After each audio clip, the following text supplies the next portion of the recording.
take this opportunity to appreciate all the leaders who turned up at Komarok. We dumped it Komarok 2 because it was Komarok 1, and I think I'll have occasion to explain that. The attendance was tremendous. The event, in my view, was awesome, very positive.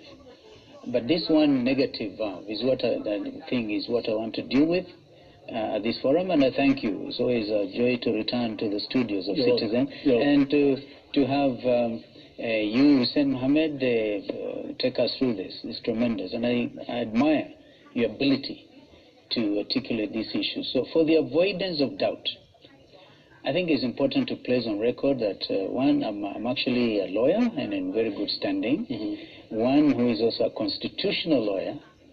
And so I appreciate that this comment, that particular narrative caused confusion. And I think the important thing for me to say is that I do not in any way advocate for extension of a presidential term. Under Constitution 2010, Kenyans spoke, and through the power of the sovereignty of the people, they spoke and said they wouldn't want the order of the office of the president to go beyond 2 terms. And indeed that is replicated down the line, including that of governors and others. So I would be completely out of my mind to imagine that as a lawyer, I can at this time, because nobody anywhere has broached the subject of extension of the term limit.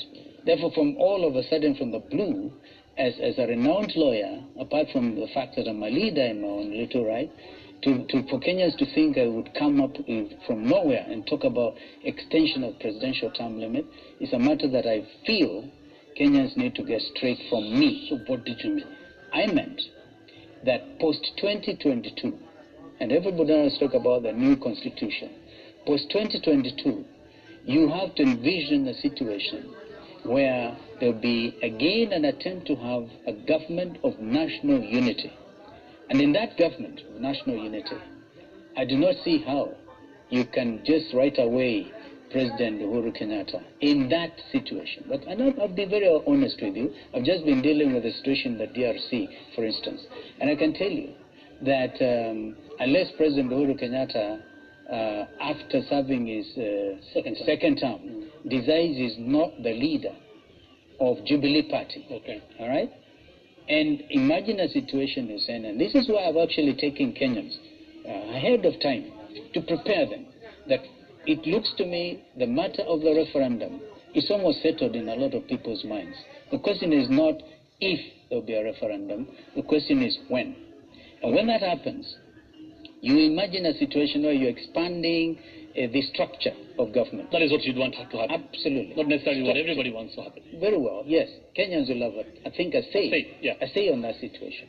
And what I'm saying, is, even as NASA, what is already registered with the Register of Political Parties was an expanded structure with the president. Adwiwan, that would be President Raila Amolo Odinga and his deputy, yours truly. And we're going to have a prime minister, Brother Wycliffe Musalia Mudavadi, and Weta as a deputy, and probably, in fact, that time, we had even the CC Chama cha Mashinani friend, Isaac Ruto, as a second deputy prime minister. So you're envisioning President Kenyatta? I'm very consistent about that vision. I mean, and therefore envisioning a situation where President Uhuru Kenyatta, as the leader of Jubilee Party, leads his troops to battle.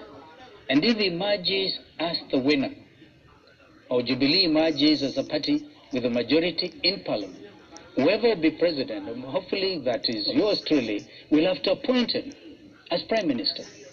But there's no question, and those are completely different scenarios. That does not amount to extension.